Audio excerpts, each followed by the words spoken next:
I mean, come on, people have grown up, and newspapers have always had a mixture of this stuff, and God knows TV's always had a mixture of this stuff. Radio has always had a mixture of this stuff. Maybe you guys have heard of talk radio from the 40s and 50s, and Westbrook Pegler and all this. I mean, you know, people should calm down. The American people are perfectly able to judge all this. I think if anything, people are generally savvier.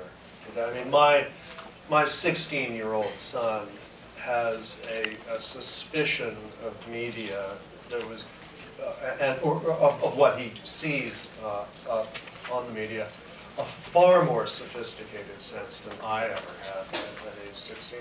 I will say that we are an odd nation in many ways. Some years ago I did a book about the UFO world.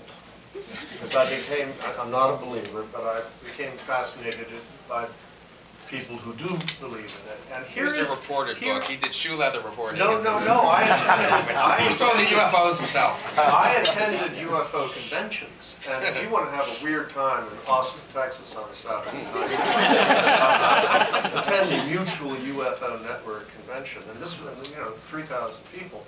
And well, here's a little factoid for you. Well, let me put it this way as a question: what percentage of the American people would you think believe in UFOs? Anyone care to hazard a guess? 40. 75. Which is oddly the same number, roughly, that believe that John F. Kennedy was killed in a conspiracy. The point is, we are this says to me, having read rather a lot about both things, that we are an eager to believe nation. That said, I think we're talking about, what was the figure, 25? I'm not sure if this is quite accurate, but we were hearing that 25% of the American people thought Barack Obama is a Muslim. Texas. It was about Texans. 25% of Texans? Well, then we should worry about that. What about New Mexico? I think Bill's point is valid. I think we over-worry about... well, actually, I would like to take a contrarian view to Bill's and Chris's, because it is simply not true that the majority of people just sort it out.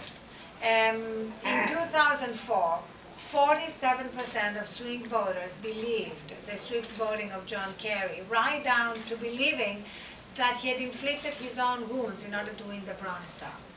Now, the good news is that something changed in 2008, and the proliferation of YouTube, which did not exist in 2004, and all the online sources of correcting this obsessive way, something that was simply not true, had a big impact.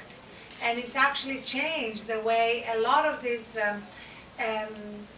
positioning that might have worked. You know, he's a Muslim, he's a terrorist, all that stuff might have worked were it not for the constant disproving 24/7, night and day. And that's really what has changed. So I don't think that for Bill to say just relax and let them basically say whatever and everything will be sorted out, I really don't think just one election didn't turn out the way you liked, you know. So now but you yourself now say everything's fine in 2008. I'm saying that there are many more sources correcting what is being put out there than there were in 2004. That is good for democracy. That is good for ferreting out the truth, which I hope we can all agree is the bottom line of journalism.